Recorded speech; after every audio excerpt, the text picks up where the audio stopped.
There we go. Hello. Hello, and we are back for more Epic Cup action. We are. We've got EnCore against MurlocArmy. Yeah. Division 4 versus Division 5. EnCore being the Div 14, That is correct.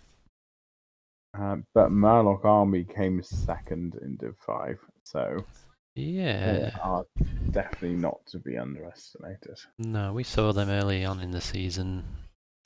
One of the first few games we casted, and they did look really strong, so... Now, obviously, if you're watching this and you know nothing about the teams, and you hear a team called MurlocArmy, your first question is, do they play the Murloc? I It think... doesn't look like they have this season. Alright, okay, I thought I saw that they did. Right, let me double check. Like, they didn't, and you mentioned it to them in the post-match interview, but then I thought I saw that they had. They've played the Vikings, Ah, okay. but they haven't played Murky.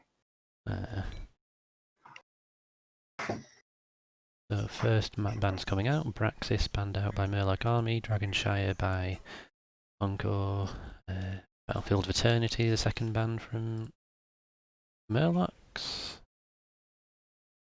EnCore also wanted to ban BOE. They're going to have to come up with something else. Yeah, neither team has picked BOE this season, so I'm slightly surprised to see it banned out. EnCore have played one game on it and won it, though, even though they didn't pick it.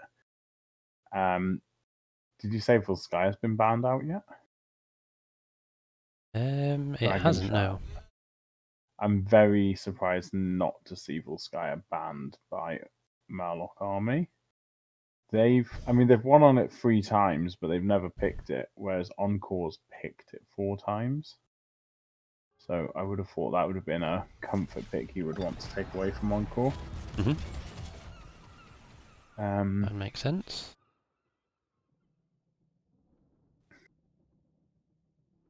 EnCore banned Sky Temple, and it's owed to MurlocArmy for the map pick. While I open a loot chest. Nothing good. I think, just having a quick look, I think MurlocArmy will take us to Towers of Doom or Cursed Hollow. Okay. Haven't been banned, have they? No.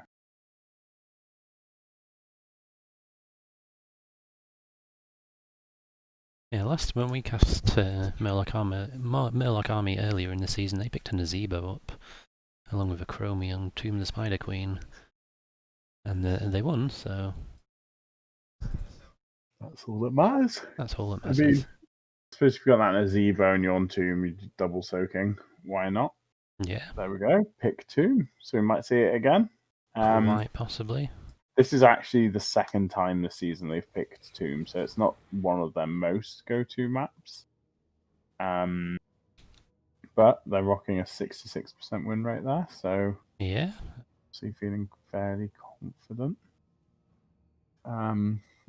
Having a look at their heroes, they've played Hammer a bit, so we could see Hammer comp come out. I always like a good Hammer comp. Just 2 of the Spider Queen actually picked and by EnCore 2 times, played by them 4 times, and they're rocking a 75% win rate. So MurlocArmy. Can you make me leader, by the way? Sorry. MurlocArmy have taken EnCore to quite a comfortable map for them, that's for sure. Yeah.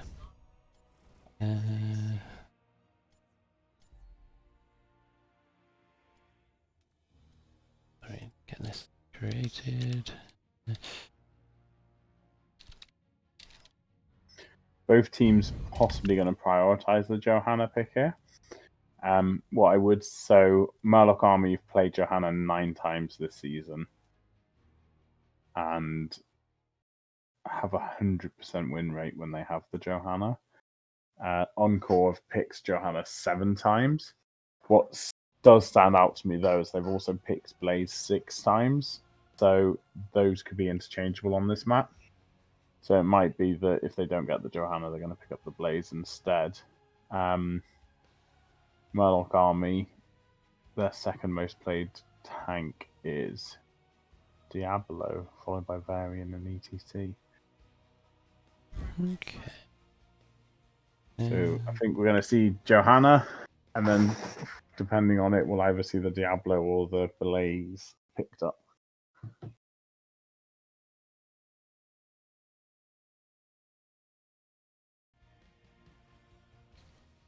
Cassia's been favoured quite a lot by EnCore, so I would imagine we might see that as one of the other bands.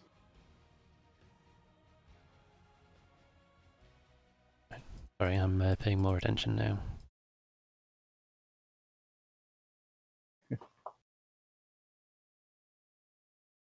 MurlocArmy got their Murloc portraits all ready to go.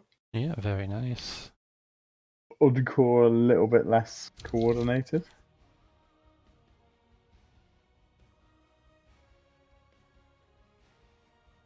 Yeah, not so good portraits on side of EnCore, but they're an experienced team, I'm sure they. Yeah, They can win despite the lack of portrait synergy. Yes. Sorry, what were you going to say? I was going to see if I could sub to you, but it's not off. It's not ready to go again. I'm not crying. Okay. Who's this Yemek? Can he be bothered to type a response, or is he just going to continue to talk? Co-casting.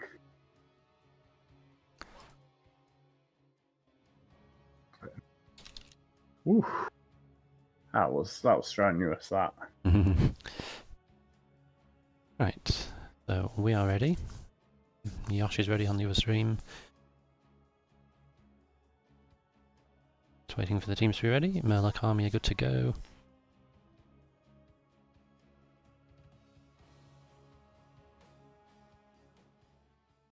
What language is Josh casting in? His native Russian, I believe. Ooh. It's nice for people to have options. Yeah, definitely. So, both teams are ready. We're heading into draft. Yeah. So I think if you don't have first pick, you might just ban out that Johanna just to deny it. Well, it is EnCore who have the first pick, and obviously they've picked Johanna a bit themselves, so... I think they'll let it through. I think they'll probably try to take away... Just trying to think, maybe some of the mages that have been prioritised by Murlocs have picked Chromie before, and there she is banned out. Yeah. That's who we saw them user on the match I mentioned earlier. And EnCore doesn't seem to prioritise the mages, so it's not like that they can do the mage choke a little bit, and it's not going to hurt them too much. No.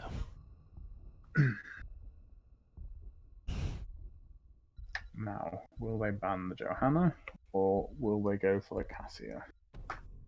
There's a Cassia. There's the Cassia. Oh, we're getting good at this, Poppin. I know, right?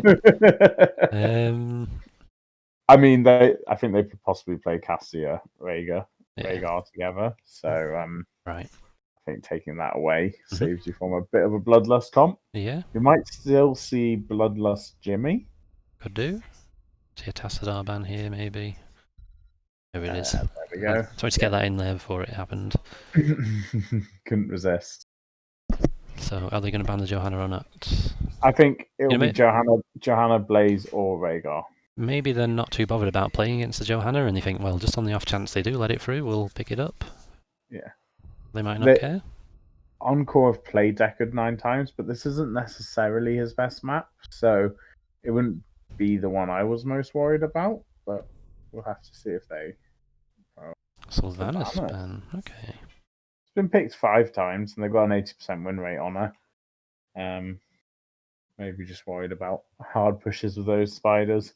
Maybe if you're not going to have a comp that's got much wave clear, that might help them. Yeah. So, Zul first pick, okay. That's interesting.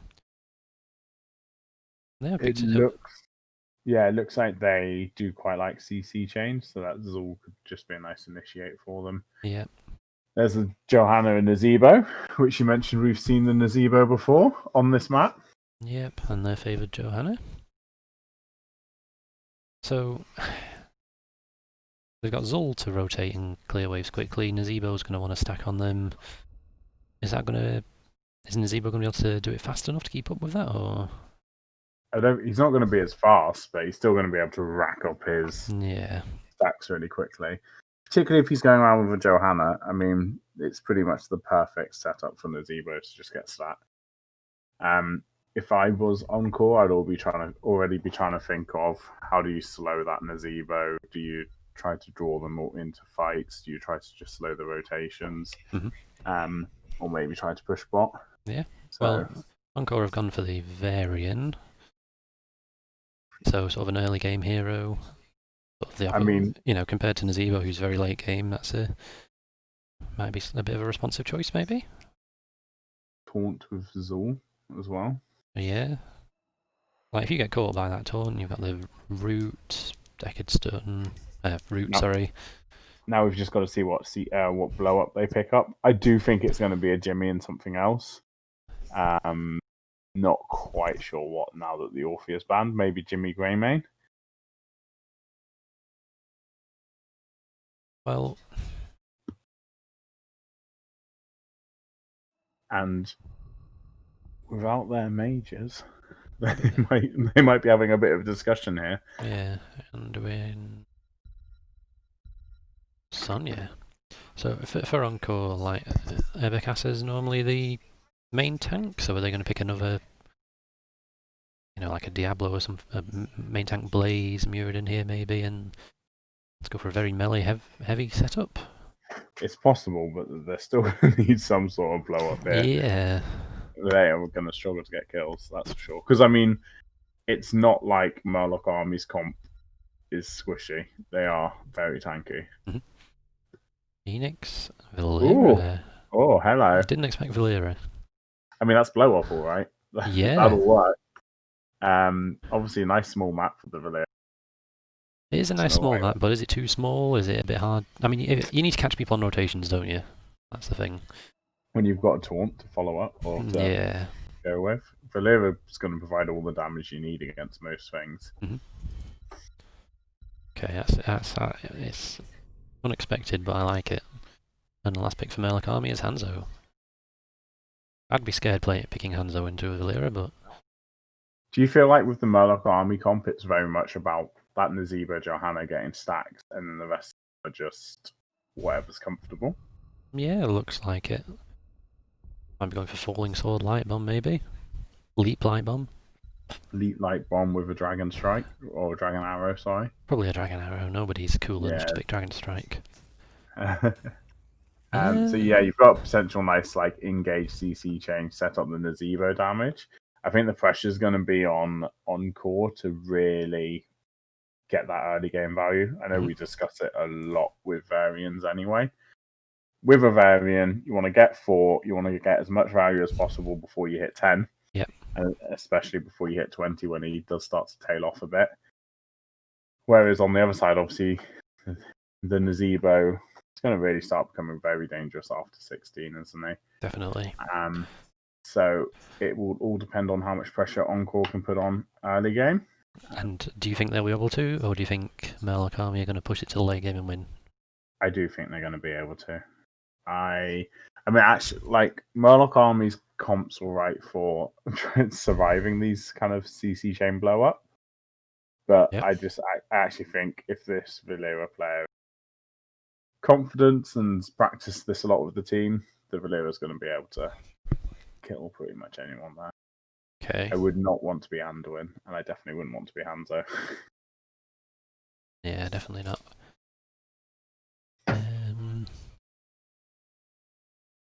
Just a bit of time loading in here.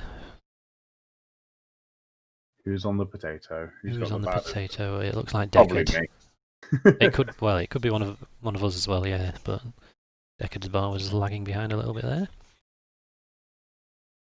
So here we go into game 1. EnCore versus MurlocArmy. Yep. And on the left in blue, we do have EnCore with Ebekasa on Varian. Oh, what are these names, honestly? Opkibat on Valera, Dusty on Zul, Hella Hellcar, I'm going to say, on Deckard, and No Pro on Felix. And on the right hand side, we have MurlocArmy with Luke Maker on Hanzo, Terramur on Nazebo, Alex the Deaf on Anduin, Morphe on Sonya, and Pintion on Johanna. We got there in the end. Terrible names. Come on, guys. Simplify these for me. I'll be sure. I miss Gary the Garrosh and Gary the Greymane. That was straightforward. So looks like lining Fenix up off with lane. Sonya. I mean, I tried to get our team to do it a lot, and it looks like Valera already believes in that early Sonya kill. So here she comes, getting her invisibility removed by the spin, so it doesn't get the CC off. And both teams So, just getting their rotations on, starting to stack that Nazebo. Is High King's Quest an unusual choice for a taunt variant? Yes. Could we see maybe a WAR Colossal Smash variant, or? I mean, maybe. And then your Zul is essentially your main tank. They have enough crowd control, you know, with Sonya dies to the Phoenix on bot. Yeah, I didn't see that going. Without even needing the Valera gank, so... Yeah. But yeah, they have enough lockdown with the Valera, the Zul, the Deckard follow-up, so maybe just lowering their armor and doing a bit of damage is the way to go. Maybe the taunt is just overdoing it. I wouldn't hate it. I mean, they've kind of focused Johanna twice already, so they're picking the wrong target to start off with.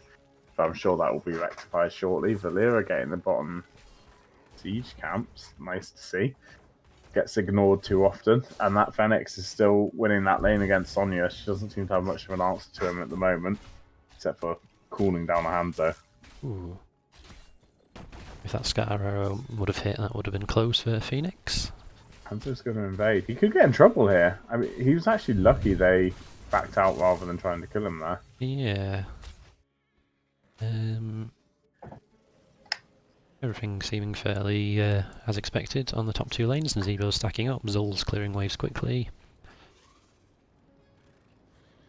So the team's hit level 4. Varian, we're looking at that question mark. It's going to be taunt. There's a bit of a fight going on in bot. Valera just gets out, and Fenix also teleports out. So 2v2. And a very unusual offlane. Yeah. Oh, Hanzo could be in trouble. No. He's not careful. He does manage to reveal her as well. They're going for the Johanna, but she manages to walk out with the help of Anduin. And importantly, Varian did pick up. Hanzo goes down to Phoenix on the bot. Sonya was low as well, but she manages to get out, and Phoenix teleports out. Yeah, he's getting a lot of value there. He's obviously an experienced Phoenix player.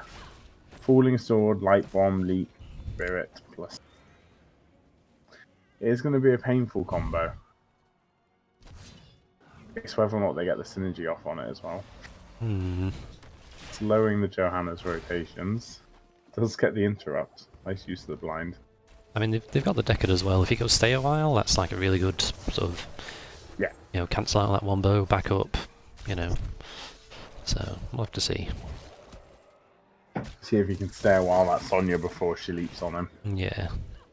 So EnCore looking for the hand in. But they're not doing a very good job at actually helping their teammates hand in.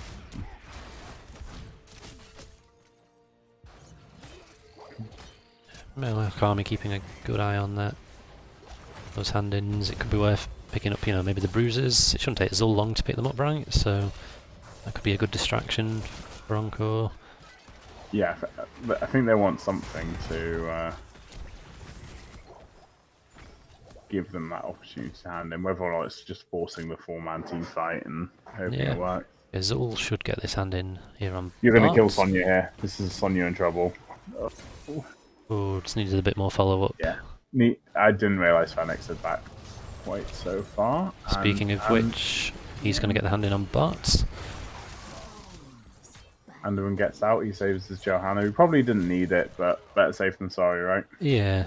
I think Johanna's doing well with her trait. She's not popping it too early, so she's always seems to have it available, sort of. Yeah, she's very much keeping it for when she does get focused. She's not overextending and forcing herself to use it early. Quite sensibly going for hold your ground at level 1 to reduce the cooldown, which we don't always see, but we should always see. So first web weaver's pushing in. Looks like they might get some value on mid. Top's pretty much cleared. 3 people went to bot, but they're not really pushing hard with it. Phoenix is coming back to bot now, so that's going to be where the action is. And Sonya's turned up very low health. Yeah, that was a poor decision making there against the taunt. I suppose when you've been in that solo lane for so long, you kind of forget the CC that could be coming your way. Here's not quite another taunt on the Nazebo. It was still on cooldown. It's ready to use again now, so you want to watch out for some aggression again from Varian. Here it comes. His team's a bit far away, but Deckard's catching up with that follow-up route. Gets pulled to safety. Saved by the end. Meanwhile, what is Zul doing? He's being diligent. He's getting a double poke on. He's getting them level 10, most importantly. Yeah, that's clearly a plan from them. There is first web weaver, we push bots, Zul just double soaks and gets them a level lead. Yeah. Johanna's got a lot of gems there, 44. She's going to have to be careful. Even with the level 10 advantage, this could be a risky fight here. Phoenix really low. He's lucky to get away there. He pops the Planet Cracker, but it's more of a zoning one, and Hanzo finishes him off as he stood there, locked into the Planet Cracker. Yeah. Little bit too greedy here. No way Variant gets out of this, surely. Yeah, it's nice scatter arrow. He goes down, loses a good few gems. Here comes the hand in. Yeah, nothing they can do about this. I mean, when you've had a very successful season, maybe you get used to getting away with such aggressive plays. But yeah, good job by MurlocArmy just to punish them for the greed there. Yeah. I mean, I think they do need to be aggressive because they've got that early game comp, they want to get some good value before Nazebo, has his power spike. So I can understand them wanting to, try and grab that a bit more, but yeah, they need to be careful. Yeah, they've only got a few more levels till the power balance starts to swing the other way, so definitely make use of it with the aggression now. So red team get the hand in, they get the siege camp on bot. They're going to put some pressure on that bot lane.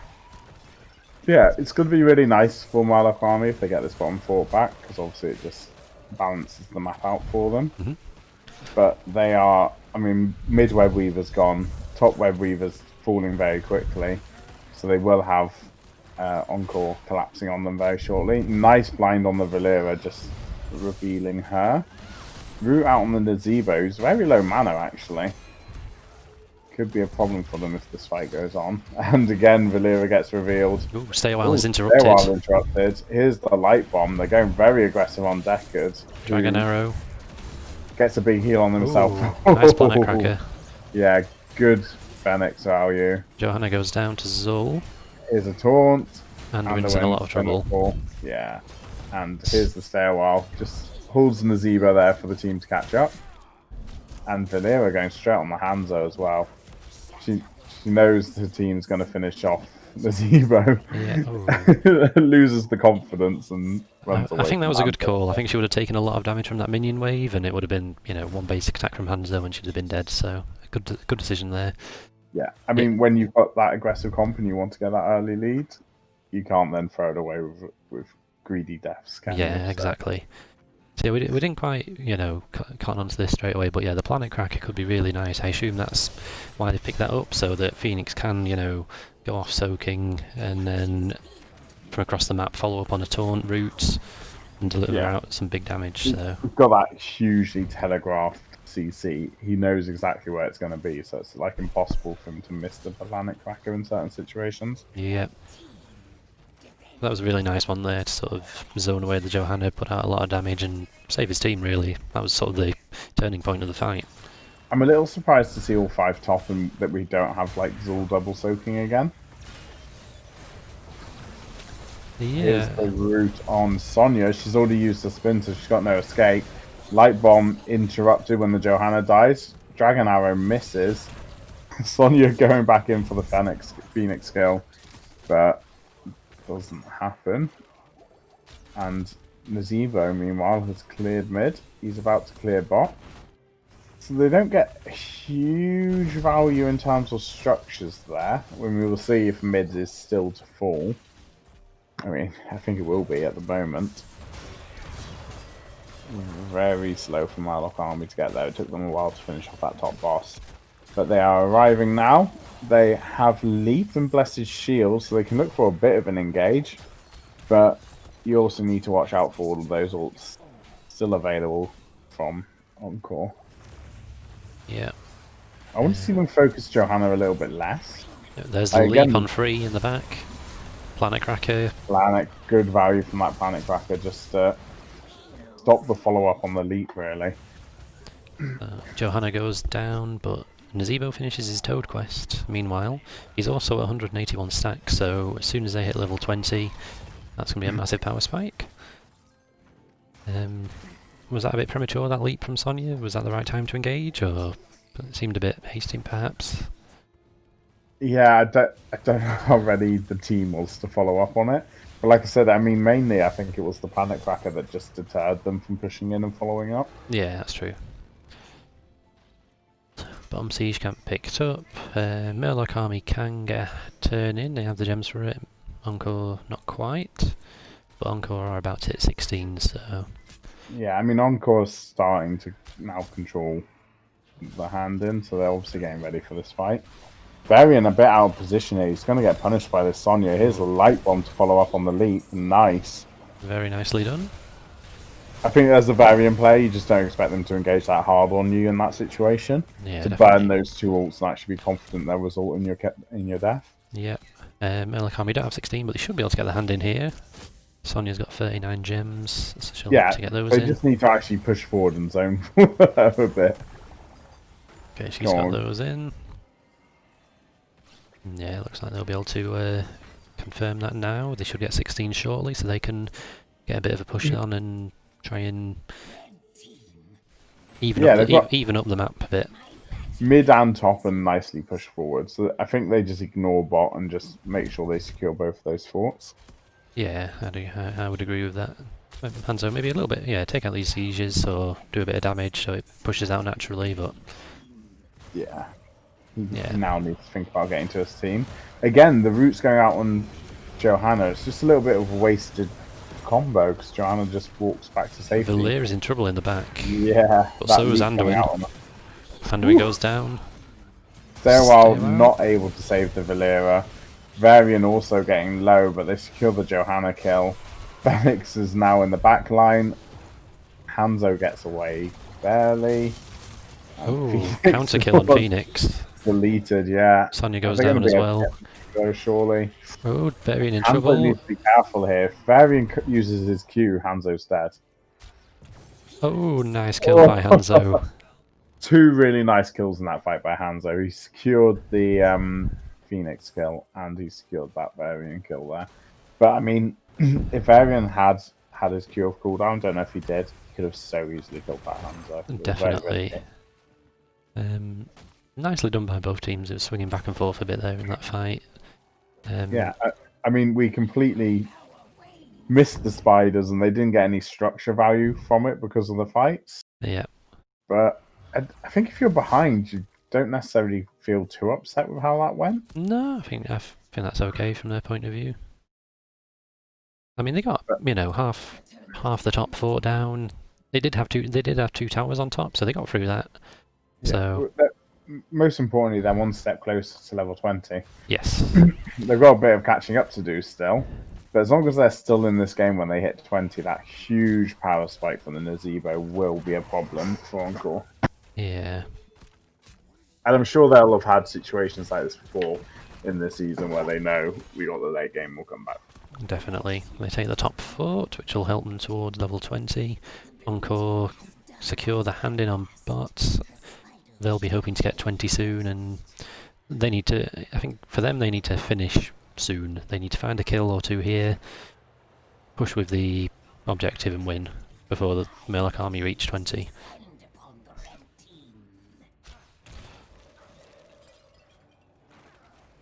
Fennec's in trouble. Sonya's a bit far forward. Pulled out by Oh, Anduin. pulled out while she was leaping. So that's 2 big cooldowns used for MurlocArmy. Yeah. So EnCore want to force this fight. They've got spiders. It's a perfect opportunity. And Varian's obviously communicating that same message to the team. Nice Planet Cracker. So the Planet Cracker gets wasted a little bit. Light Bomb's gone. Stay a while. Dragon Arrow goes out to try to save the Sonya, and she does manage to walk away. She's gonna go out. Valera goes down. Valera so dies. does Sonya. Traded for the Sonya. Phoenix going aggressive on the Zebo. He's going to be in trouble here. The Zebo must have been using the objective. 70 health. Oh. Good job, Anduin. So Phoenix auto attacking the spider nearly got him killed. It slowed them down enough for them to catch up to him. Yeah. Is the taunt on Hanzo, root on Hanzo. He's going to be in a lot of trouble here with that Deckard follow-up as well. Nice job by everyone there.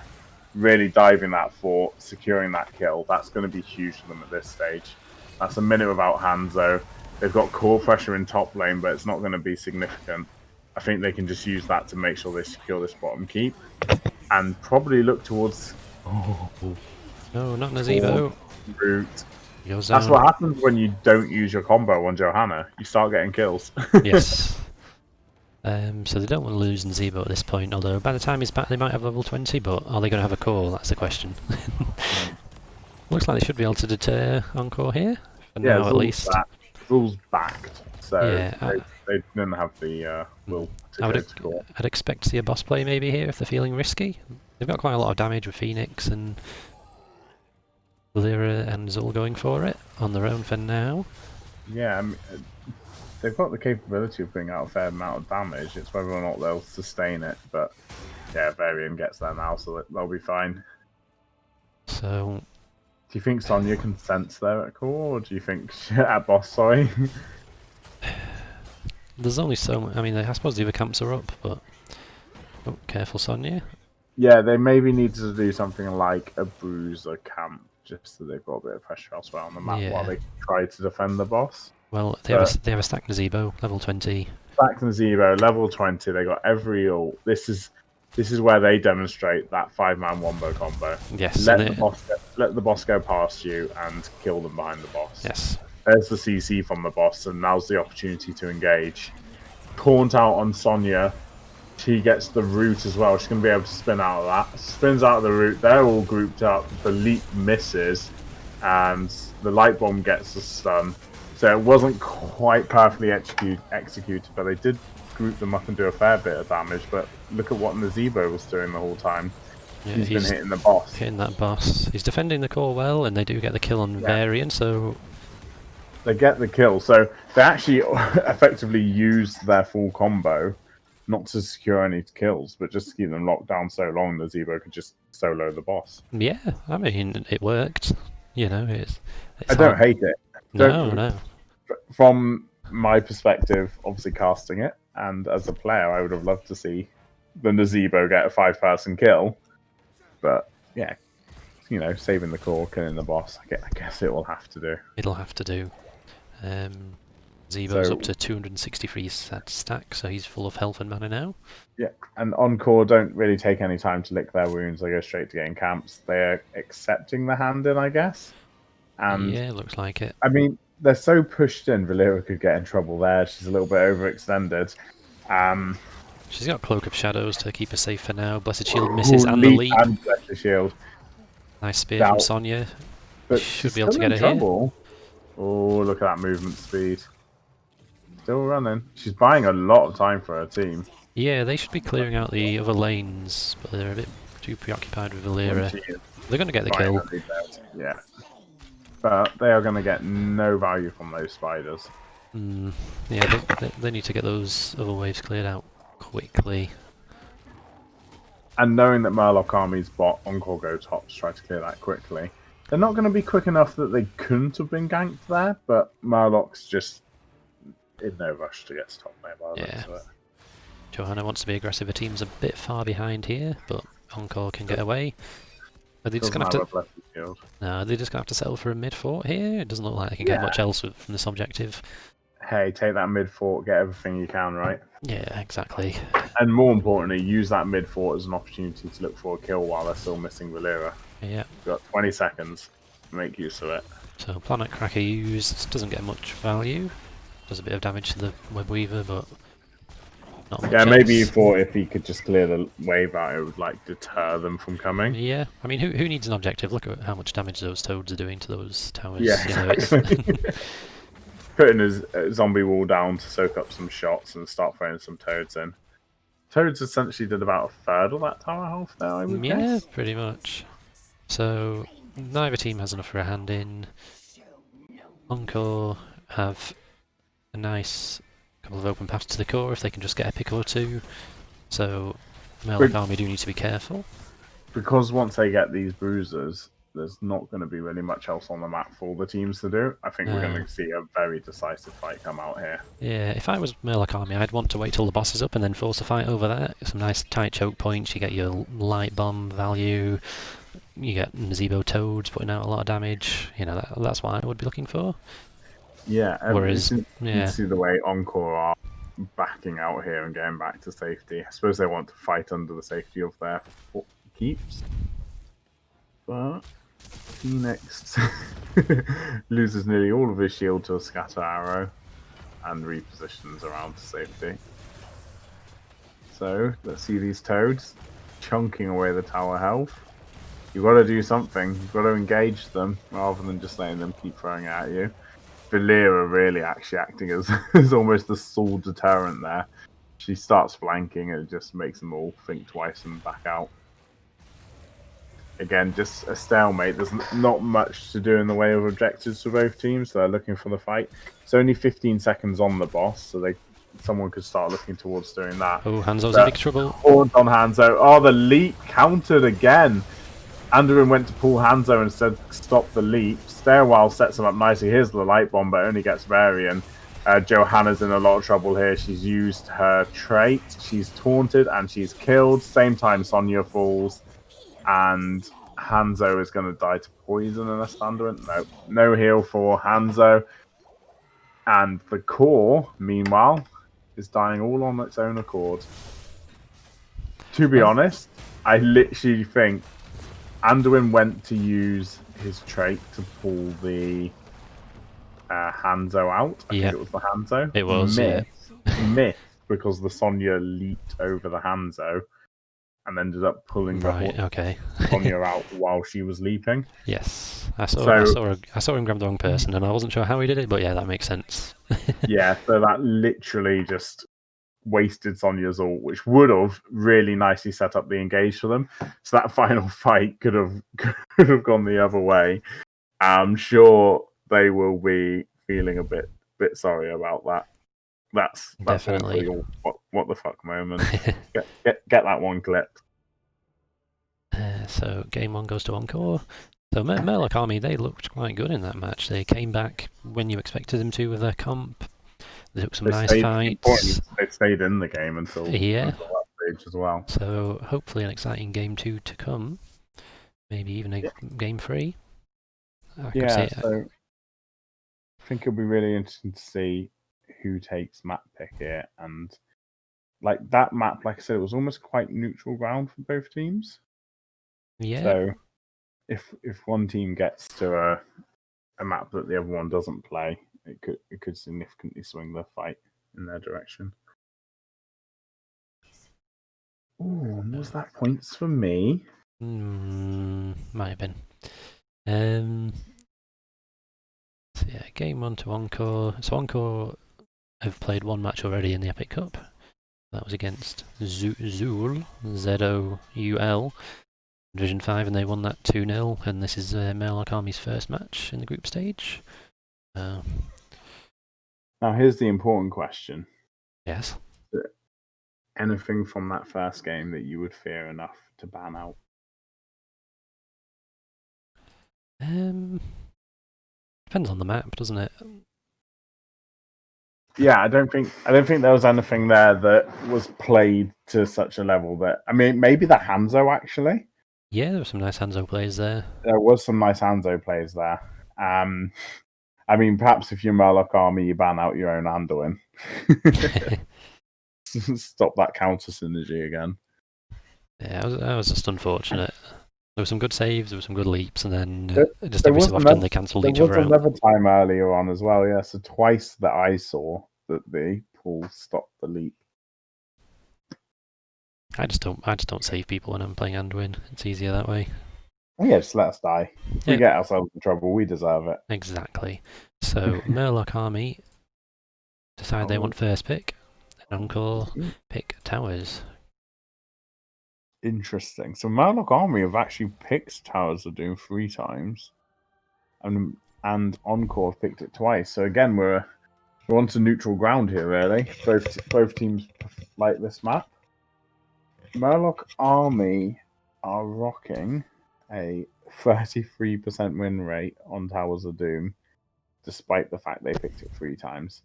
So they picked it 3 times, only won on it once. Meanwhile, EnCore have picked it twice, and also only won on it once. Okay. So they both like to pick it, but it hasn't necessarily, it's not an absolute stomp every time they do it. Yeah. So that one win that MurlocArmy did get on Towers of Doom was casted on this channel.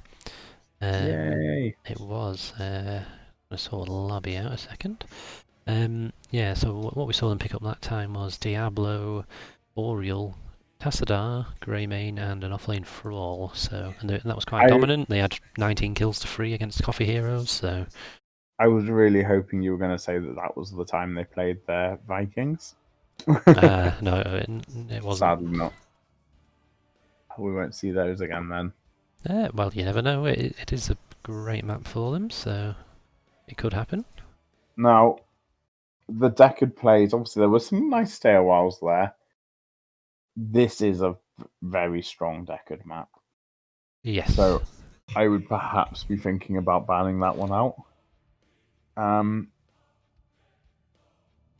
And I guess it depends again how scared you are of that Cassia. So I think we could see like a Deckard Cassia ban. Maybe Zul, if you didn't enjoy those. Well, yeah, when you're saying about what to ban, and I said it depends on the map. Yeah, I think Zul could definitely get banned out here. Perfect map for him with the double soaking. And they seem to sort of do a good job of, keeping themselves busy while Zul did double soak, so...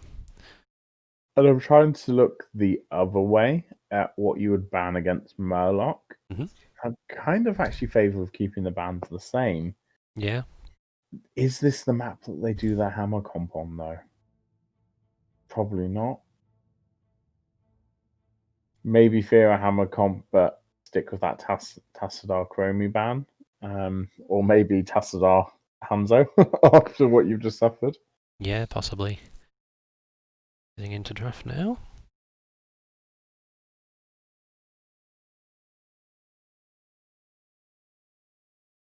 So, MurlocArmy went for first pick, so you'd imagine they have something in mind that they want to grab first. Maybe that Tassadar if it gets left open.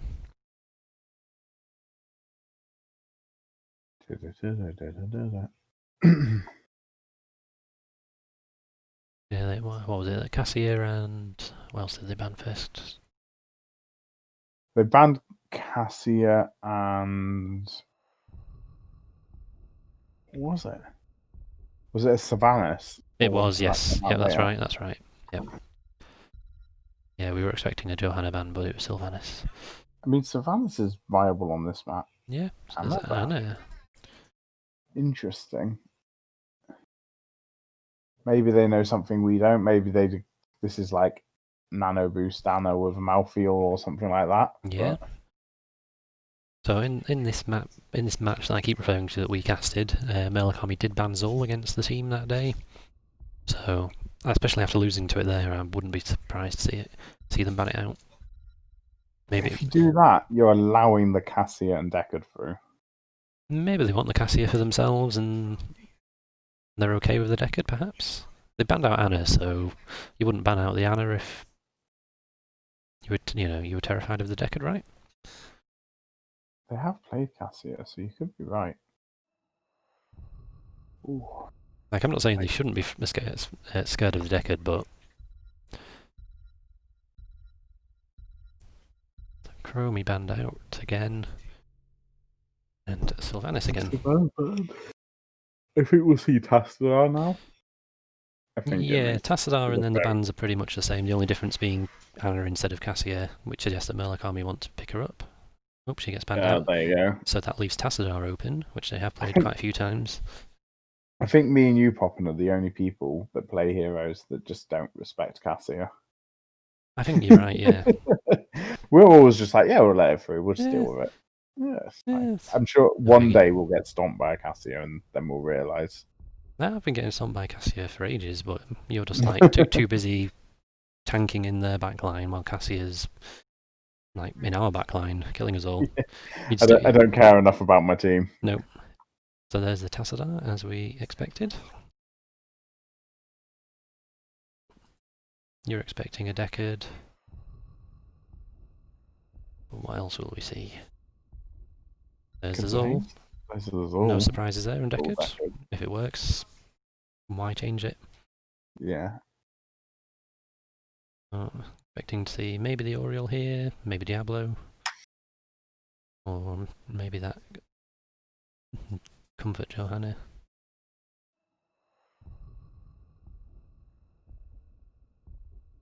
I think maybe the Diablo. Diablo Oriole, maybe? So I do like Diablo. Sonya Whitemane, well, not us. Not Sonya Anduin. That's the important bit. Yeah. I mean, if it's Leap again, we're obviously looking at setup for the Tassadar blow up. Yeah. So I'm not against Sonya or Whitemane, but I'm a bit confused why they're both picked up here right now like this. Yeah, I just wouldn't have thought they'd be priorities. You could have picked them up later. It doesn't go with the Tassadar. There's the Diablo van. Yeah, I thought they would have picked up a tank. Sensing that aggro. We could see ETC or Varian, which they do play though. So either way, they've got a nice setup still. Yes. Even without the Diablo. Drum roll, please, for a tank choke, I guess.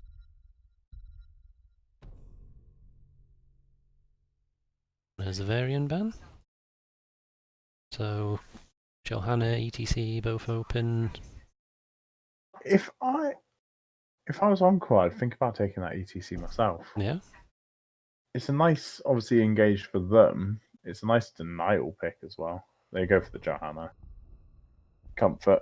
It works. Survives anything. Did in the last game. Survived a lot. Okay. Yeah, that was banned out against them in the second ban phase last game. Yes. It is one of their main damage dealers.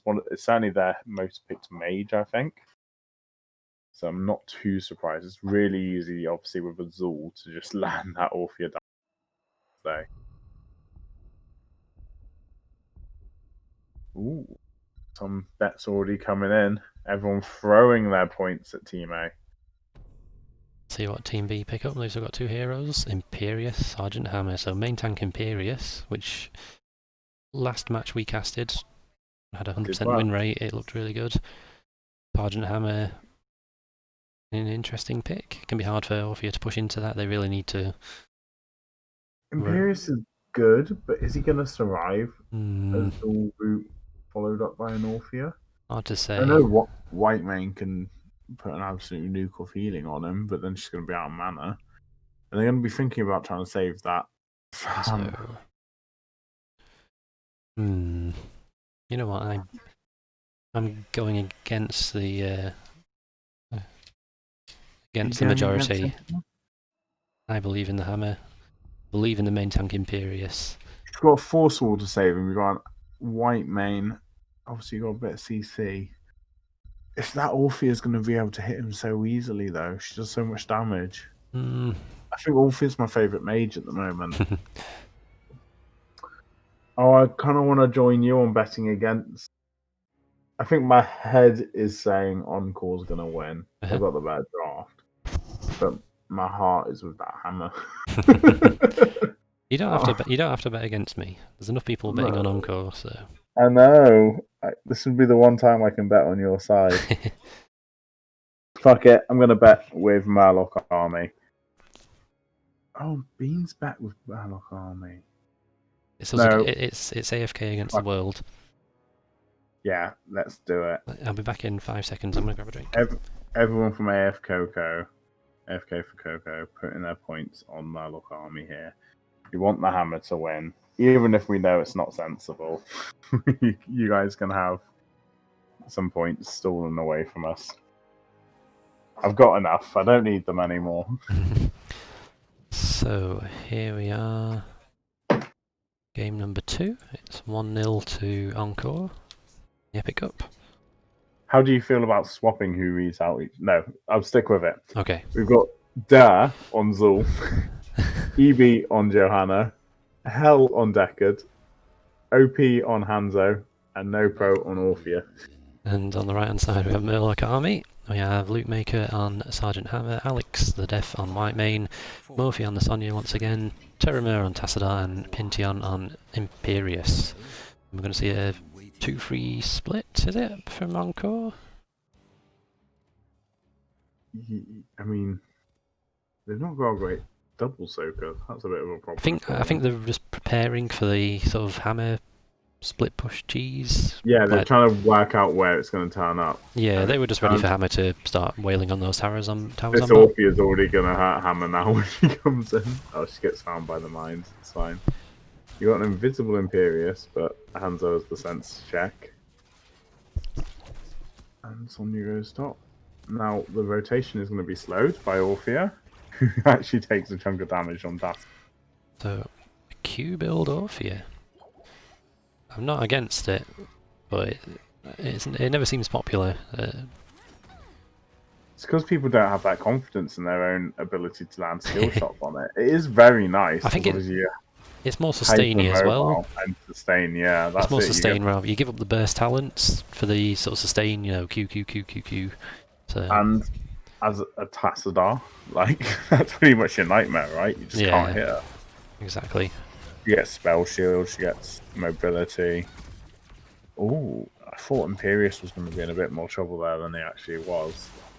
Sonya's trying to double soak. I'm not sure how that's going to work out for her against Zul.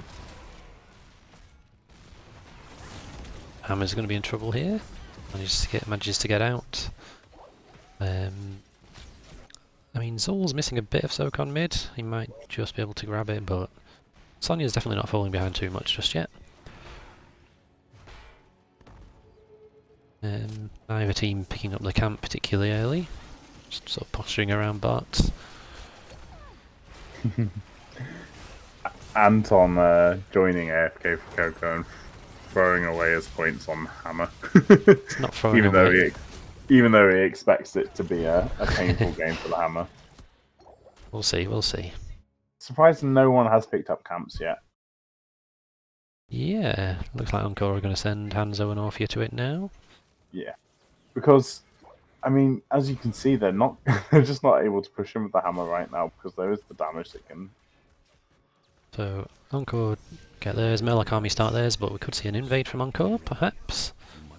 No, Orphea's going mid. So yeah, I mean, they're already half a level ahead on XP, so perhaps this could work for them. Just as long as you don't let MurlocArmy push in, you're actually going to win.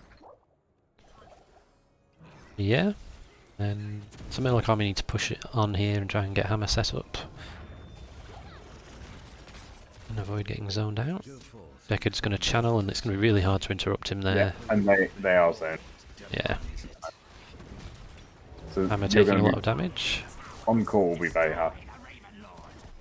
Ooh, Whitemane's in trouble here. Nice damage coming out from Hanzo. We see the two objectives on top taken by each team. No shenanigans going on. let me tell you precisely why Murloc on this game. Well, they need to win this match. They need to win the game so they can win the match. Yes. But they need to win the match just so I can ask them how the Anduin felt when he countered the Sonya Lee. Yes, yes. Need that captain's interview. Hasadar, hello. Feel the pain of Hanzo. Yeah, they are not getting the value with Hammer they want right now. Because Sonya is never going to win the soak against Zul, they need to change up their strategy. Definitely. Oh, we could see a fight here. Johanna kind of rotating down very. We've got hover mode Sergeant Hammer now, which might help. Yeah. Imperious taking a lot of damage. He's going to be okay. What did we say about Orphea needing to land those skill shots to get value of that? Well, she landed 3 in a row and Imperious felt the pain. Yes. Equally at the end there, he didn't have much health. She got her basic attack off, but she didn't go for the basic attacks at, is it 4 where you get the extra damage? Or one of the... Yeah. So... And it did look a bit lackluster when you're used to seeing that huge chunk of damage. Yeah. So, everything's even, no kills so far. EnCore marginally ahead on XP as this next altar spawns. Hammer's nice and set up there. And I imagine Zul is just going to keep double soaking, so it's going to be a 4v4, maybe a 4v5, because Sonya is coming down now. So if you're EnCore, you need to get this fight over quickly before you're outnumbered. Yep. Imperious misses the stun. Orphea misses her Q and she's in trouble to Sonya.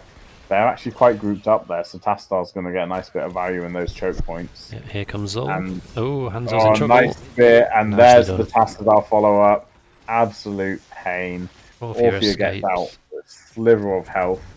And yeah, I mean, Zul just turned up too late, and you do not want to get speared in a choke point against that comp. Nicely done to even up the core shots.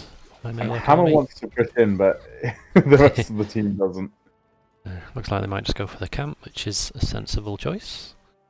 Yeah, if you're EnCore, you think about 10 now, right? And yeah, I think so. That gives you a lot more to go in and blow them up with.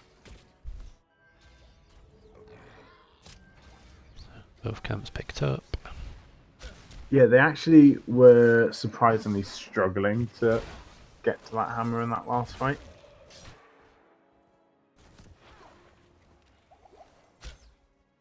Yeah, it's good.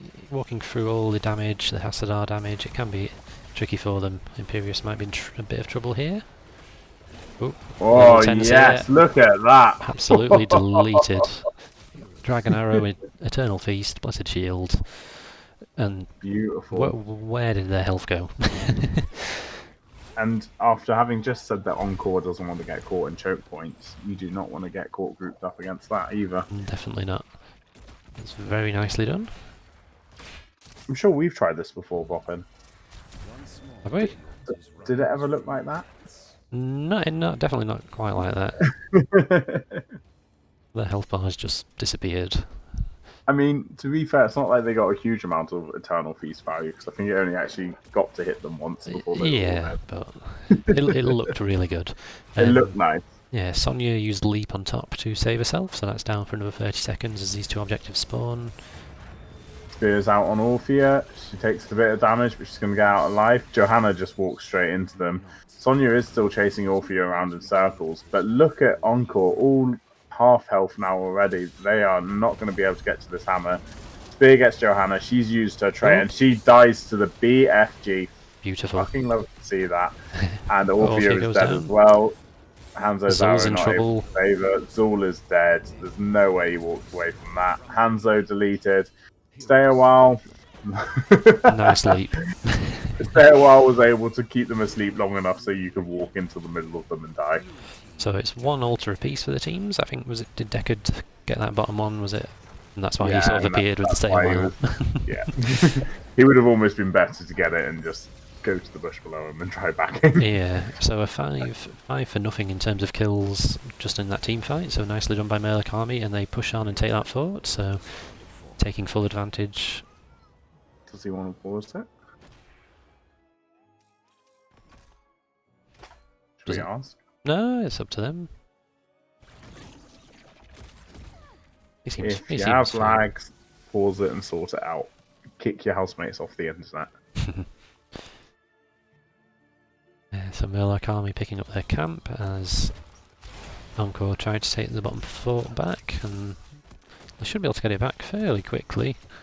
Might have been worth MurlocArmy keeping the hammer maybe there just to Yeah, try to protect it a little bit protect so you it. can get some value from it. Yeah, okay, there's the pause from EnCore.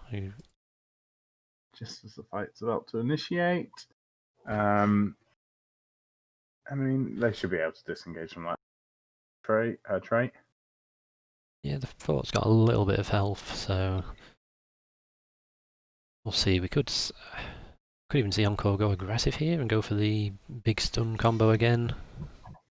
Yeah, I think if you're EnCore, you've got to make these fights quick.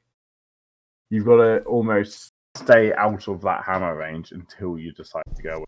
Yes. Because what happened in that last fight, it kind of poked around a little bit. And like I said, suddenly all of EnCore were half health. And some of them were trying to engage, some of them were trying to back out. And that's where you ended up just with the team getting wiped. Really, I think they want to. They can't see us. Yeah, I saw it was in Observer Chat, and you can't. I tried switching it. Anyway, so the bomb fort goes down back to EnCore. Nothing really happening there as the objective is about to spawn here. MurlocArmy looking like they might want to invade this camp, or at least set a bit of a trap. I was surprised Zul's decided to go straight to top there. I think they would have known that Sonya stayed top and is doing the camp. So Zul could have come down and looked for a 5v4 fight quickly. Oh, nice black hole. But the team's not there to follow up. Now, Johanna's used her trait, so they can look for this fight now. Nice stay on Johanna. She's going to be in trouble if we don't get a stay a while now. 60 health on Johanna, but she does get healed up. Stay a while comes a little bit late, but Imperious going to die. He just stuck around too long. I think that Johanna low health baiting him, and Zul comes in. That poison damage decides to fight. Instant disengage from MurlocArmy. They want none of that now. That was unlucky. 60 health on the Johanna, that could have been the turning point. She just held on and then picked up a potion. Also, I'm not sure what Sonya was doing because she got the camp, and I thought that she was going to get there before Zul, but then Zul got there before her, so... Did she decide to push the camp in? Possibly, yeah. EnCore going to take that Johanna staying alive is what then baited the Imperious to die and very much decided that fight for them. Yeah. So bottom right four going to EnCore here. Siege camps aren't up quite yet, so they're just going to put some pressure on mid. I do love seeing people die to a BFG. I think it's one of the most satisfying kills you can get. 100%. The only thing more satisfying is an orbital BFG kill. Yeah. Nice stun on Orphea, she's taking a lot of damage. Grouped up though, so they're going to sustain some damage back in return. Sonya spin to win out, and EnCore disengage. So, yeah, CC on Orphea, they were able to kill her faster than she was able to kill all of them. Yeah, so this should get a bit of space for MurlocArmy to take that fort back on bot. Meanwhile, EnCore are going to push mid. Yeah. That's a good trade. Bot is very valuable on this map, as we know. Oh, Sonya's in trouble. Sonya. She's going to be okay. So doesn't get the route. And Dragon Arrow used, so... Yeah, and Johanna, time to leave. Oh no. Oh no, very nice follow-up. Do not underestimate that Imperious damage, and don't stick around under a fort when you've already used your trait. Yep, so MurlocArmy get the bottom right. Fort back, the objectives are about to spawn, Johanna's dead. They should easily pick up 2 here. That's actually what you complimented the Johanna for on MurlocArmy in the first game, was really making sure that the trait timings was at the right time. And it's not the first time we've seen whoever the player is on Johanna at the moment. Evie. Ebikasa, yeah. Ebikasa has made that mistake a couple of times, so just needs to watch out. So Eternal Feast used to try and zone them away, but they're still poking away at this fort with Hammer for now. It's at half health, which is pretty good. You know, if you can get maybe a win a fight, you can just finish that off. Maybe push some camps in. So Zul coming down for the gank, but not rotating aggressively enough, and Sonya's there now, so you're back to even numbers. I mean, is it worth? Like, realistically, if you're Zul, you want to keep it 4v4 as long as possible, really. yeah, Sonya could be in trouble here if she's not careful. Imperious misses his stun, but here's the leap. Root comes out on Imperious. He survives. That's a nice black hole there, getting Zul in a lot of trouble. He manages to limp out. Sonya dies in the backline, isolated alone by that stay a while. Imperious double stun. And Zul's slowed, so he's not going to get out. Here comes another spear in a second. Yeah. And we see 3 kills traded for that one Sonya. Yeah, so as I mentioned, it can be good to sort of weaken this fort but not take it, so now they can finish it off maybe quick, or I'm going to say maybe before these sappers get in. But they're just going to go up and make sure they get both of the... Yeah, it's probably a good choice. I think they had time to push this fort, I think, especially with the hammer, but... They need to just watch out for these Imperious spears. You don't want to be grouped up for it. Yeah, he missed his first one in that fight, but the follow-up one was very decisive. So Deckard's thinking about interrupting that, but doesn't quite do it in time. Not quite in time. I was about to say, you can possibly do that for a little while. So yeah, 2 objectives to MurlocArmy. They've got about half a level lead. I was going to say, I mean, we're almost back to neck and neck. Similar structures, similar amount of shots now, or same amount of shots. Oh, sorry. Yeah, 12-20, so a slight advantage for Murlocs. But either team could have this. A fight could swing it, either way at the moment. Definitely. So the camp steal. EnCore thinking maybe of contesting, but not getting there in time. Here comes the dragon arrow, but it gets body blocked by the Imperious. Orphea gets destroyed. Nice black hole and BFG come. No BFG, just black hole. There's the BFG. Absolutely destroys Deckard. Very nicely done by MurlocArmy. I don't feel like EnCore needed to take that fight. Yeah, EnCore now need to just take a second to discuss what to do. They need to come up with a game plan, because right now those engages aren't working for them. No. Yeah, the camp had already been taken at that point, so I feel like it was a bit hasty to go in, but... Yeah, especially when they were split around, like 2 were trying to come in from the top and the rest were trying to come in from the side. Yeah. So they weren't in a great position to take that fight. So, bot is taken, the bottom fort. The camp on the side of MurlocArmy is just coming up now. They could get that to put a bit of pressure on during this objective. But they're just going to get a bit of a shove on mid. And maybe more than a bit of a shove. If they want it, they can have it, I think. Here comes the Orphea now. Yeah, I think it's a slight mistake not going for that siege camp. That could have been useful during this objective, but... Do you think they're just going to trade and take their own objective and... No, they're coming for the interrupt. Okay. I think I would have just traded, but you've got 20, so make use of it. Orphea's ult absolutely wasted, and Johanna make sure that hammer dies. Here's the leap that gets 2 counter kills. Really nice black hole. Zul's only walking out. 1 counter kill because Zul somehow survived. That Imperious in a little bit of trouble here now. White Main's going to keep him alive, and goodbye Hanzo. Sonya doing some work there.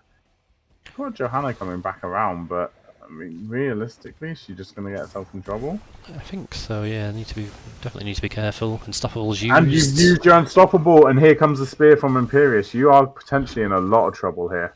They can chase you down. Oh, he misses the spear. So most importantly, oh no, she died. Just in time to get level 20. Alive. Indestructible. That was just in time. Absolutely lucky. So I did not think she had 20 then. Both objectives picked up, which means they can get the boss for a win here. Johanna and Deckard are going to have to YOLO this and hope for the best. Otherwise... I mean, what are they going to do? Group them up and just survive until Dragon Arrow comes back. Yeah, I suppose 10 seconds. Oh, not if you miss your Blessed Shield. Here comes the Orbital BFG, I guess. And they capture the boss, and No, and GG, that it's is 1-1. GG. How did we know? How do we know to have faith in Hammer? Well, Oh my not, days. not only Hammer, but the main tank Imperious. You know, I was bigging that up. Ooh, I was that very... feels very painful for EnCore. I feel they had the tools to win that fight, like to win the fights. Sorry, in that game, like those team fights could have gone their way. But I mean, 7 kills to 18. Hanzo was top damage, but yeah, second top damage. Imperious 50,000 to Hanzo's 53. very nice. So yeah, they definitely got Imperious value there. I'm gonna have a look at how much Imperious they have played this season. I don't think it was a huge amount, was it? 3 times, 66% win rate. So make that 4 times with a 75% win rate now. So definitely something to watch out for in Game 3. Yeah, I mean, they certainly won't have enjoyed that. never doubted the hammer pick. No, We were all never. confident in placing our bets there. And will this take me into 2,000 points? Yes, it. Oh, it got me a lot of points. That gotta gamble on the wild cards more often. There's no catching me now, Poppin.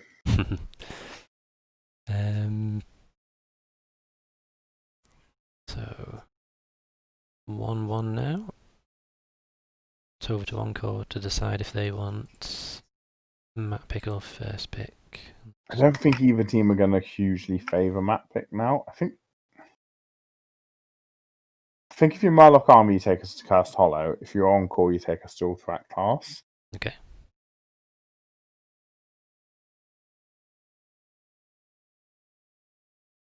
So we shall have to see. They're exchanging their pleasantries. They're saying GG. No map picks yet.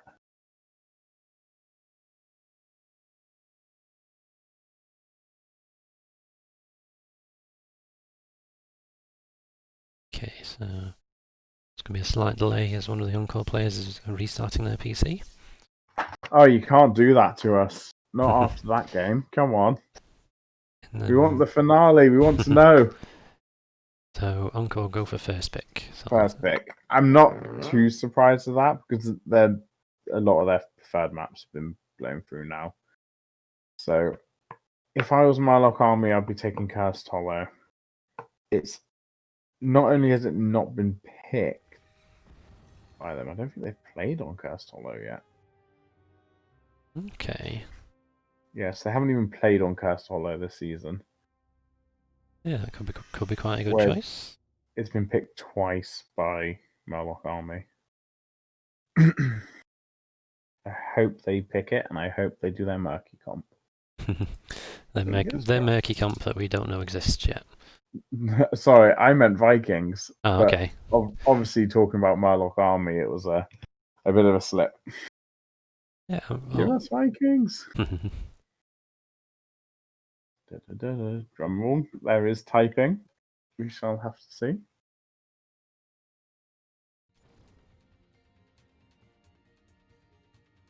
Oh, there's no more typing. He changed his mind. Also, with MurlocArmy liking obviously their strong mages, Curse and all those choke points will work in their favour. Definitely. I mean, if they don't know what to pick, they just need to listen to the cast, and I made the decision for them. Yeah, Interestingly, Infernal Shrines is one of the ones still open as well. Yeah. I don't think either team particularly favours it, but it's just the best map, isn't it? It is. I mean, actually, MurlocArmy 100% win rate on Infernal Shrines at the moment, so they could go there. Infernal Shrines. There you go, and they do, yeah. They've never picked it, but they've played on it twice and won both times. So, yeah, don't blame them for going that way. Yeah, definitely. I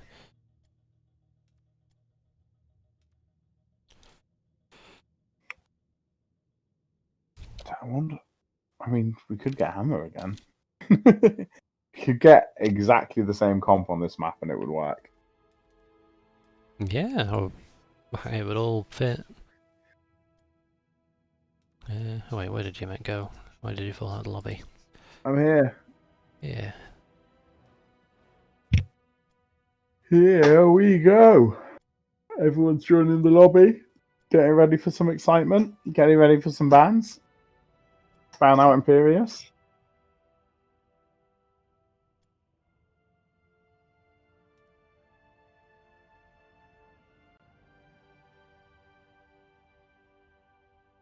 Hey, it's an important rule. You go on the side that it is on the website. It's the most important rule, more important than any. You know, you could ignore all the other rules as long as you're on the right side. That's all that matters. It makes our lives a lot easier casting, and other than that, I can't really think what the purpose is. Yeah, it looks nicer. Looks nicer on the website when you're scouting teams and you're clicking between the maps and they don't jump between both sides. Fair enough. That's my reasoning for trying to I enforce never do any scouting, so I wouldn't be able to comment on that. I just rely on you to do all the hard work. there's the comment. Imperius broken, by the way, was just typed in the match lobby. So Yeah, I mean, so we saw it on our cast on Thursday, was it? Main tank Imperius twice, won both games quite convincingly. So is this a and new yet is this a new meta? Because we Imperius is strong, we're not debating that. But is he main tank strong? hard to say. It depends on the team you're against, because obviously the way Imperius self healing works. If you're against like meaty tanks on the other side, then sure, why not? Yeah. But don't forget that obviously EnCore was so focused on trying to get to Hammer that it kind of gave Imperius a lot of freedom to wander around hitting them. Yeah, it's Because true. even when Imperius or Sonya would overextend and get CC'd, there would still be a kind of conflict of who they wanted to prioritize. Yeah. But I would definitely be less scared of Cassia than an Imperius. Scared. I don't.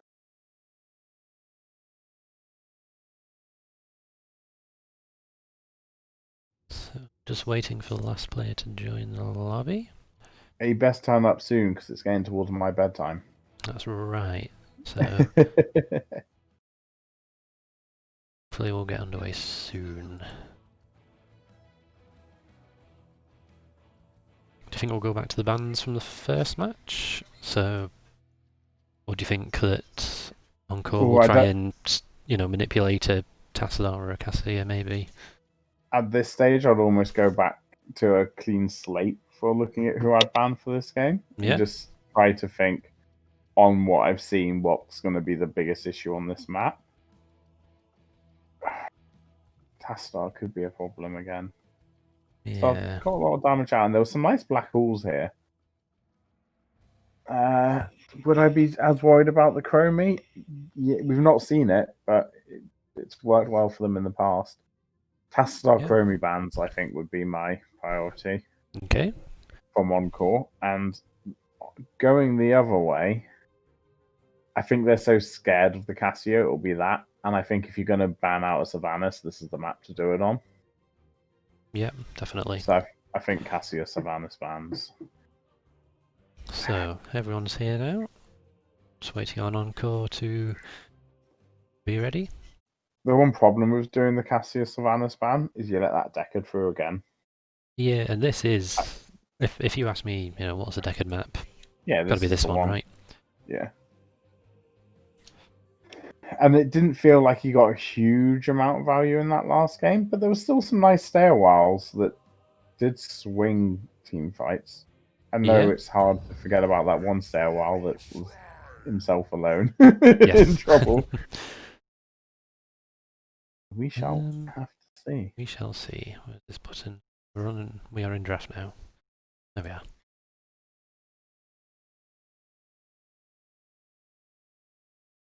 Okay. There's the Chromie Chromie? ban. Yep. Yeah, I No think it will be hesitation. Tassadar. Yeah. No hesitation there. Bit of So hesitation going the other way. yeah, so they banned Anna last time, first ban.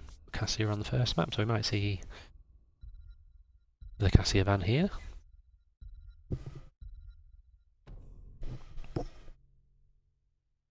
Zol, okay.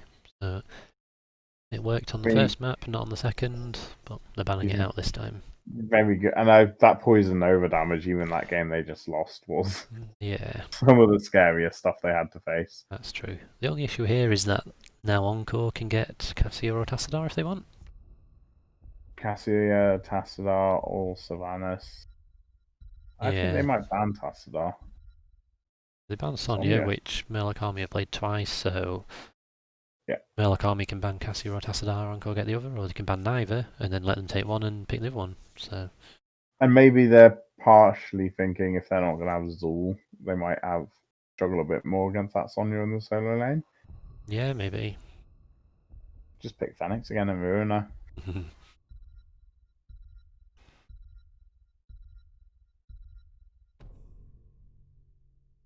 Gonna be the Cassia. Yeah. See, I think that's a mistake. I think you should have maybe left it because if they pick up Tassadar now, if they don't, then ignore me. Yeah. But I feel like But it's kind of again, like you just think it's a mistake because we don't have enough respect for Cassia, as we've already assessed. yeah. But I was But thinking there's two really strong meta heroes, and now EnCore have got one, whereas it could have been one apiece if yeah, they true. if they'd have banned something else. That's why you're a drafter and I'm not. Uh, I know I always ban Mal'Ganis, so I can't Here talk. comes Uh, Johanna. There's the favoured Johanna.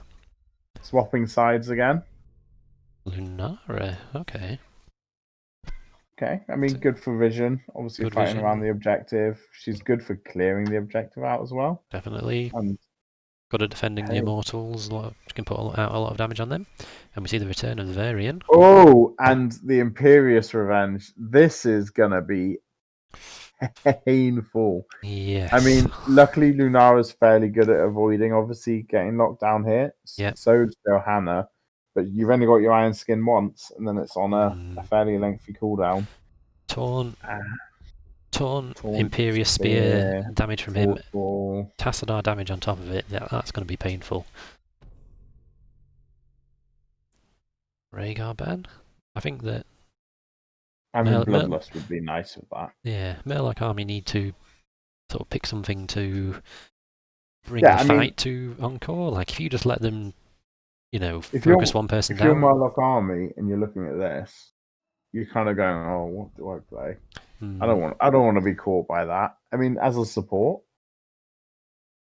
maybe like Flailing Swipe disengage, maybe Deckard stay a while disengage. Yeah, I think they need something to just when they go in for that Stunlock, you just need to bring the fight to them. Don't let them just get that one pick. You need to, pick up some AoE and just take the fight to them.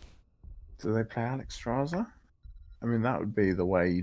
You just take the fight to objective. You pop the Alex Straza and you don't care. They pick the Deckard for themselves and Kael'thas. I like it.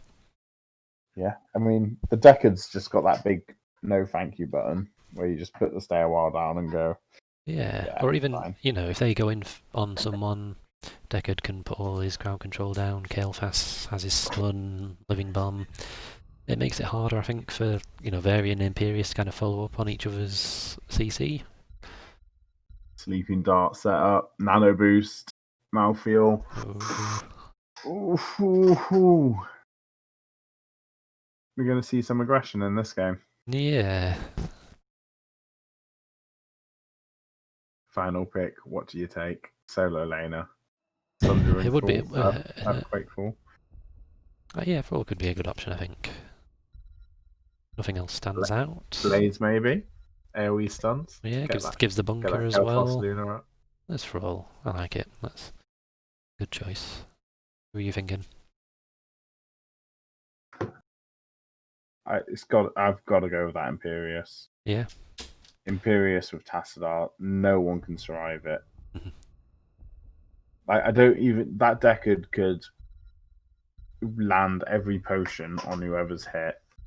You're not going to save it. There's nothing there to Yeah. save. We see that's what I was saying. Like, they are going to get those kills, but I was hoping that MurlocArmy would have sort of a response to that, where okay, we're losing, Thrall, but all this kill fast damage, Lunara damage is just taking advantage of them being grouped up, and we're going to get the counter kills. So I believe in MurlocArmy, not just because you bet on EnCore. Now, it's not a popular opinion, Okay. and Oh, obviously I'm not allowed to play assassins much because you guys just want me on tank all the time. Yeah. Sob story. If I was Kalphos, there's one thing I really like to do when I play against an Anna. Mm-hmm. Pyroblast. Pyroblast Anna every fucking time. Yeah, I mean, there is nothing to help her there. Just die. You could, particularly if you got a leaping strike, yeah, Lunara, I was going to say leaping strike as well, or yeah. Thunder will also do a lot of damage to her. Like, any two of those things just guarantees you an Anna death every time straight away. Definitely. So yeah, and she it's really not has like to you be have to careful. position particularly forward for that either. No. Oh, why did I put my points on EnCore? I mean, they have got a nice comp though. Most people don't go Pyro. Most people go Phoenix. He's probably not listening to us right now and going, "That's a great idea. I'm going to do that." I apologize if he now Pyroblasts Anna every time. So, I mean, both comps are good. Yeah. Can't complain. They've made sensible decisions. They're here for a bit of fun, and we are going to have an interesting game, I think. Yeah. I think both comps have the potential to, once they work out who's on top, that they're going to win every fight consistently. Yes. Like, if one team is able to execute their plan and the other team can't counter it, it's going to happen again and again. Yeah. So on the left-hand side, we have EnCore, we have Evercasser on Variant, No Pro on Malthael, Op Kebab on Tassadar, Dursty on Imperius, and Hellcore on Anna. You're a bastard. And on the right, we have MurlocArmy with Lootmaker on Kalphos, Moefi on Thrall, Alex the Death on Deckard, Terramer on Lunara, and Pintian on Johanna. I just thought I'd throw a curveball. Sorry, yes, what? It's 1-1. I was not ready for that. 1-1. Both teams played very well. Both teams have been quite convincing in the games they won as well. Definitely. So, and it's destined to be a good one, hopefully. Yeah, Malthael and Thrall duking out in top lane, and both losing their health quite quickly. Not quite sure who's going to be winning this until Thrall lands a route and it goes his way. So, got the double rotation in mid to bot. Good wave clear from the side of EnCore. Interestingly, we see Johanna pick up Laws of Hope on level 1. Now, when Pintion picked Johanna in game 1, they quite rightly picked Hold Your Ground. There was a lot of crowd control and that saved them a lot. I would have picked it up in this one as well. Yeah, I would have picked it up in this one. I think that would come in handy, so surprised to see that. Laws of Hope's going to do nothing for you when Imperius hits you. Yeah. I'm glad that Lunara has picked up Sentinel Wisp, which gives great vision on the rotations here. Yep, you can rest assured you are not getting invaded. Yep. EnCore going to... Well, both teams take their respective siege camps, and EnCore are... We're going to get a fight over bot, potentially, here. Yeah. I mean, I'm surprised. EnCore very hesitant to let that tether. Deckard's setting up a load of potions, though, so you want to act sooner rather than later. Definitely. Kalphos is clearing mid as well, and I don't think EnCore have really realised that they've got numbers advantage. Maybe they were waiting for that taunt. Clear on Lunara. She takes a bit of damage. I mean, the Anna grenade went on her as well to reduce healing. And they are pushing in on the point, but they're pushing in at the stage where Kalphos now joined the fight. So you're on equal numbers. Nice sleeping dart, and Johanna, look at that damage come out on her. She pops her iron skin and she walks away. But sleeping dart, Imperious spear, and you are in a lot of trouble. A bit of a warning there for Johanna on the side of MurlocArmy. Yeah, you walk away from that and you go, right, be careful. Yes. Lesson learned. Very lucky that it was a lesson that didn't involve a death. Yeah. And look at this. Straight up to get the bruisers. Someone's got their macro advantage right there. Definitely. While, yeah, MurlocArmy just clear bot. They start going up, they're going to soak a wave in mid, and they are going to start the objective. But EnCore won't be far behind. Just watching Varian fighting against Kel'Thas in bot. Varian walking away with half health. So Kel'Thas reaches the objective first. And I'm not sure if EnCore are too aware that they're a man down. They've got the camp pushing top that's going to be cleared by Thrall. So they can continue to clear this out. So EnCore have a bit of a lead here. So it might be worth MurlocArmy just maybe giving the early objectives, making sure they don't fall behind. Obviously EnCore have the sort of Varian advantage for levels 4 to 9. You don't want to give them too many kills. And when you've had to have that full clear out top, I guess you just perhaps look for soak elsewhere, which Kel'Thas is now doing in bot. So they are going to be neck and neck on XP and having to defend the Punisher. Yeah, that seems sensible to me.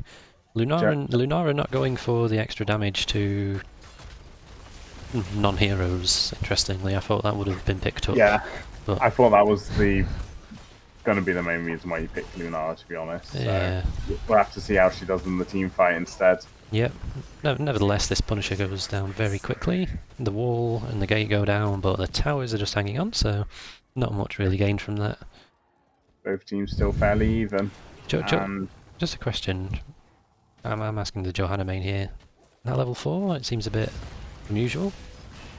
It can catch people out. It's quite nice if you are playing aggressive. Yeah. Nice and stoppable. Good use of a trait. Yeah, I think maybe where you've got that Lunara as well, wanting to chase people down, you can keep just grouping people up and obviously just running at them. Yeah, that makes sense. And with the Subdue as well, obviously you're looking at increased slows. So it might just be part of a strategy around kind of getting as much Lunara value as possible. Yeah, but Imperious needs to be careful here. He's walked into a bit of a trap. A little bit so of a much trap. Damage. There's enough CC. Oh my days, is he going to get out? He got one Ana heal and it was just enough to keep him alive. Oh my days. Varian's in trouble as well, but he should be okay as well. Very unlucky from MurlocArmy. There's some nice... Johanna was looking for the blind over the wall to see if it would finish someone off then. They might get Tassadar if he's sleeping, but they certainly got enough time to get this camp uncontested. Yeah, nice awareness there. They've created the space and they've taken advantage of it still that way. Tassadar actually helping get the camp with a bit of effect damage. But yeah. So that camp not going to do too much. Thrall's in trouble in mid, but looks like he should be okay. EnCore are about to hit level 10 just before their opponents. And MurlocArmy get the bottom camp, so they've got map advantage right now, so they can easily get 10 before they take the next fight. We're seeing last rites from Malfield, so no nano boost Tormented Souls. Although we do see nano boost, so... Nano boost Tassadar? Tassadar, I guess, who's gone nano for boost Archon. I mean, hello.